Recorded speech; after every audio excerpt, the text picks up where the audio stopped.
Shalom Bapak Ibu yang terkasih di dalam Tuhan. Pagi ini kita akan merenungkan firman Tuhan. Namun kita akan berdoa terlebih dahulu. Tuhan Yesus, terima kasih karena pagi ini kami akan mendengarkan firman Tuhan. Biarlah Engkau yang berbicara Tuhan, sebab kami semua siap untuk mendengar firman. Terima kasih Bapa, hanya di dalam nama Tuhan Yesus kami sudah berdoa dan mengucap syukur. Amin. Bapak, Ibu, dan Saudara yang terkasih di dalam Tuhan Yesus, saya dan Bapak, Ibu, serta orang percaya semuanya adalah merupakan pengemban amanat agung Tuhan Yesus. Para murid di abad pertama telah berhasil melakukannya dengan gemilang dari negaranya Israel sampai akhirnya Injil masuk ke Eropa.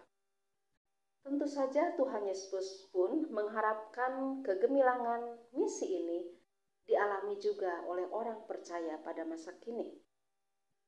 Kenapa para murid begitu berhasil membawa jiwa-jiwa kepada Tuhan Yesus? Dengan kata lain bahwa para murid sudah berhasil menyelamatkan orang-orang di sekitar mereka.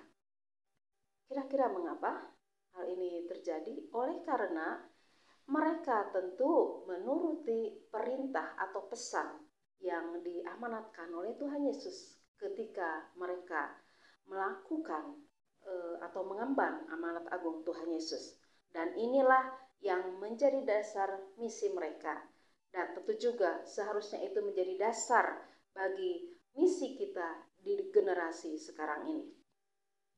Oleh karena itu Bapak Ibu yang terkasih di dalam Tuhan Yesus, mari kita akan belajar dari Injil Matius 10 ayat 8 sampai dengan 15. Saya akan membacakan. Sembuhkanlah orang sakit, bangkitkanlah orang mati, tahirkanlah orang kusta, usirlah setan-setan, kamu telah memperolehnya dengan cuma-cuma, karena itu berikanlah pula dengan cuma-cuma. Janganlah kamu membawa emas atau perak atau tembaga dalam ikat pinggangmu.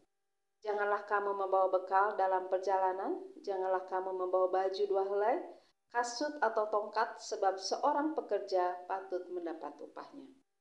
Apabila kamu masuk kota atau desa, carilah di situ seorang yang layak dan tinggallah padanya sampai kamu berangkat. Ayat 12. Apabila kamu masuk rumah orang, berilah salam kepada mereka. Jika mereka layak menerimanya, salammu itu turun ke atasnya. Jika tidak, salammu itu kembali kepadamu. Dan apabila seorang tidak menerima kamu dan tidak mendengar perkataanmu, keluarlah dan tinggalkanlah rumah atau kota itu dan kebaskanlah debunya dari kakimu.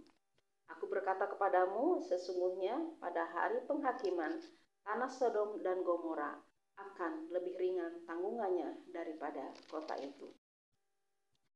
Saudara yang terkasih di dalam Tuhan Yesus, kalau kita melihat di ayat sebelumnya dari perikop tersebut, yaitu ayat ke-5 sampai 7, kita melihat bahwa perikop ini berbicara tentang pengutusan pertama Yesus kepada murid-muridnya. Ya, sehubungan dengan misi, saya lihat ada 6 pesan atau perintah Yesus. Ada 6 perintah Yesus kepada muridnya sebelum mereka berangkat. Yang pertama perintah itu yaitu pelayanan misi sifatnya harus holistik. Ya, pelayanan misi sifatnya harus holistik. Dan itu terlihat di dalam ayat 8. Sembuhkanlah orang sakit, bangkitkanlah orang mati, tahirkanlah orang kusta, usirlah setan-setan. Ya, kita lihat ya satu persatu. Sembuhkanlah orang sakit. Saudara, kalau kita melihat dari bahasa aslinya, hal itu bukan saja berbicara tentang sakit secara fisik, namun hal itu juga termasuk orang yang lemah, orang yang tidak berdaya, ya, baik secara ekonomi, moral, agama, maupun rasa takut dan lain sebagainya. Ya, jadi Allah atau Tuhan Yesus ingin bahwa kita memberikan atau menolong mereka yang sedang sakit. Ya.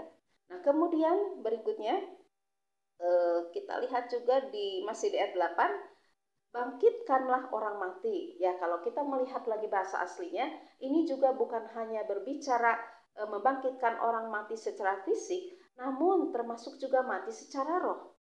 Ya, rohnya mati namun tubuhnya hidup. Tentu orang yang seperti ini butuh keselamatan. Jadi, bagian kita untuk menceritakan kabar baik di dalam Tuhan Yesus kepada mereka supaya mereka beroleh keselamatan. Dan selanjutnya kita melihat tahirkanlah orang kusta.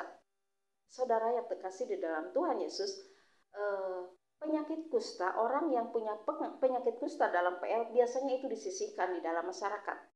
Jadi apa yang Yesus maksudkan di sini? Bahwa misi Kristus, ya, misi orang percaya harus melakukan pendekatan kepada orang-orang yang tersisih di dalam masyarakat. Ya, itu tugas kita sebagai orang percaya yang membawa kabar tentang Kristus kepada mereka. Nah, kemudian kita juga masih di ayat 8 kita melihat ada lagi bahwa di sini katakan usirlah setan-setan.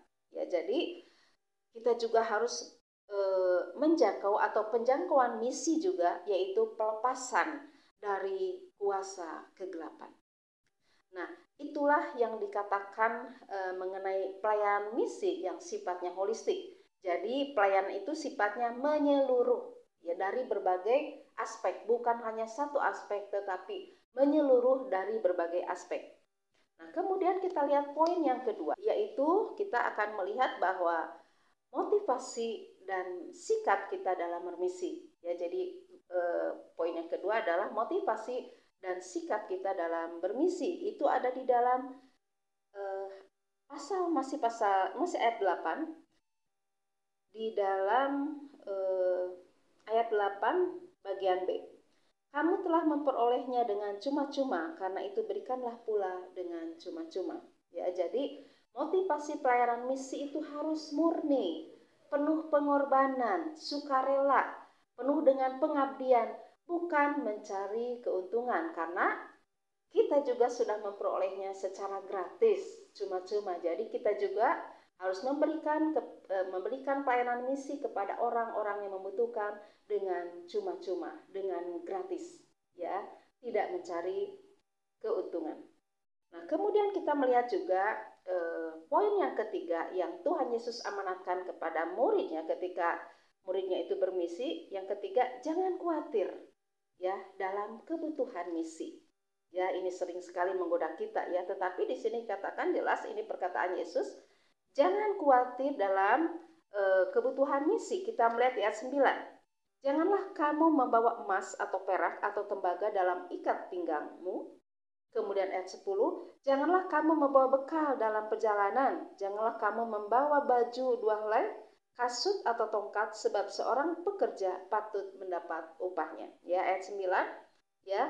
Di sini dikatakan jangan kau membawa emas atau perak atau tembaga dalam ikat pinggangmu. Kalau melihat bahasa Indonesia sehari-hari dan bahasa asli itu berbicara tentang uang, ya. Kemudian ayat 10 ya berbicara tentang perbekalan, ya. Sebenarnya bukan berarti tidak boleh membawa ini semua, namun ingat, ya, bahwa kita jangan berlebihan terhadap hal ini. Ya, karena sekali lagi dikatakan di ayat berikutnya, masih di ayat 10, Tuhan Yesus katakan sebab seorang pekerja patut mendapat upahnya. Jangan khawatir, Tuhan pasti akan menyediakannya.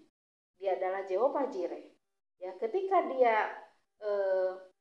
dia mengutus kita, dia pasti bertanggung jawab dengan kebutuhan kita. Nah, kemudian berikutnya adalah yang keempat.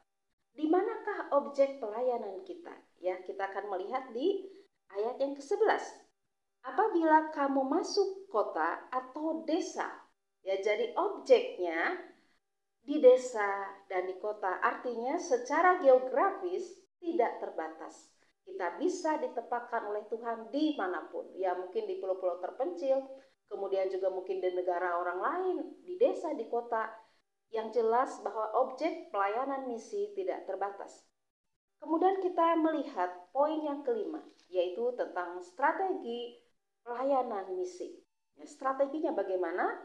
Kita akan melihat di ayat yang ke-11 ya, masih di ayat yang ke-11. Apabila kamu masuk kota atau desa, carilah di situ seorang yang layak dan tinggallah padanya sampai kamu berangkat. Ya, di sini Tuhan Yesus memerintahkan kepada kita atau memberi pesan kepada kita orang percaya atau murid pada masa itu, yaitu untuk melakukan pendekatan kepada kehidupan sosial masyarakat. Ya, kepada kehidupan sosial masyarakat, mencari orang yang layak untuk menerima kita. Ya. Nah, kemudian ayat yang ke-12, apabila kamu masuk rumah orang, berilah salam kepada mereka. Nah, dalam hal ini ketika kita sudah diterima, jagalah etika kita. Ya, jadi strategi pelayanan dalam bermisi kita harus kontekstualisasi. Konteks artinya tempat di mana Injil diberitakan dan teks adalah firman Tuhan. Ya, jadi kita juga harus menghargai budaya yang ada di mana kita ditempatkan. Namun bukan berarti ketika menghargai tempat di mana kita ditempatkan, menghargai budaya mereka, bukan berarti Injil harus disembunyikan. Ya, atau Injil tidak diberitakan. Ya, contohnya mungkin ketika kita PI, kita terbeban dengan lingkungan sekitar mereka, mungkin kita akhirnya membuat bakti sosial, tetapi sekalipun demikian Injil secara verbal harus tetap diberitakan ya, secara verbal dan lewat sikap hidup kita juga. Jadi kontekstualisasi itu penting di dalam bermisi. Poin yang keenam yaitu bagaimana sikap kita terhadap penolakan. Ya, Tuhan Yesus memberi pesan di ayat yang ke-14, dan apabila seorang tidak menerima kamu dan tidak mendengar perkataanmu, keluarlah dan tinggalkan rumah atau kota itu dan kebaskanlah debunya dari kakimu. Jadi bagian kita apa di sini di poin yang ke-6 dikatakan ketika mereka menolak kita, bagian kita keluar dan tinggalkan. Dengan kata lain, jangan kita melakukan perlawanan atau memaksakan misi. Ya, bagian kita meninggalkan, keluar, dan jangan melakukan perlawanan atau konfrontasi ya, supaya misi diterima di situ atau memaksakan misi. Nah, kemudian dalam artian di sini kita tidak boleh menghakimi. Penghakiman adalah milik Tuhan. Sebagaimana yang dikatakan di ayat yang ke-15. Aku berkata kepadamu, sesungguhnya pada hari penghakiman tanah Sodom dan Gomora akan lebih ringan tanggungannya daripada kota itu. Jadi, saudara yang terkasih dalam Tuhan, Bapak dan Ibu yang terkasih di dalam Tuhan, penghakiman adalah milik Tuhan. Ya, Tuhanlah yang jadi hakim atas mereka, sebagaimana yang dikatakan pada ayat 15 tadi. Jadi inilah pedoman atau tolak ukur pelayanan para murid, yaitu berasal dari perintah atau pesan Yesus sendiri. Dan tentu sekali lagi saya sampaikan kepada Bapak, Ibu, dan rekan-rekan semuanya bahwa ini juga tentu yang menjadi tolak ukur kita dalam bermisi. Hakikat misi Yesus yang harus menjadi hakikat kita di dalam bermisi. Jadi sekali lagi bahwa pertama di dalam pelayanan misi yang harus dilakukan adalah poin pertama, misi harus dilakukan dengan holistik. Dan yang kedua, motivasi sikap kita harus murni, jangan mencari keuntungan. Dan yang ketiga, tidak perlu khawatir dengan kebutuhan misi, karena Allah sendiri akan menyediakan. Dan yang keempat, misi geografisnya di mana saja Tuhan tempatkan, di desa, di kota, dimanapun Tuhan tempatkan. Dan yang kelima, strategi misi, yaitu harus bersifat kontekstual. Hargai tempat di mana kita ditempatkan, namun Injil tidak boleh disembunyikan, Injil harus diberitakan. Dan yang keenam, sikap terhadap penolakan. Harus bagaimana? Ya, jangan kita konfrontasi, ya, jangan memaksakan, tetapi tinggalkan tempat tersebut, karena penghakiman adalah bagian Tuhan. Terima kasih. kasih Bapak, Ibu, dan saudara yang terkasih di dalam Tuhan Yesus, demikian renungan pada pagi ini yang bisa saya sampaikan. Mari kita berdoa. Kami bersyukur Tuhan Yesus untuk firman Tuhan pada pagi ini. Biarlah Tuhan kami juga boleh mengikuti perintah Tuhan Yesus di dalam kami bermisi. Biarlah hakikat misi Tuhan Yesus itu menjadi tolak ukur bagi misi yang akan kami lakukan ketika kami mengemban amanat agung Tuhan Yesus. Terima kasih Bapa, hanya di dalam nama Tuhan Yesus kami sudah berdoa dan mengucap syukur. Amin.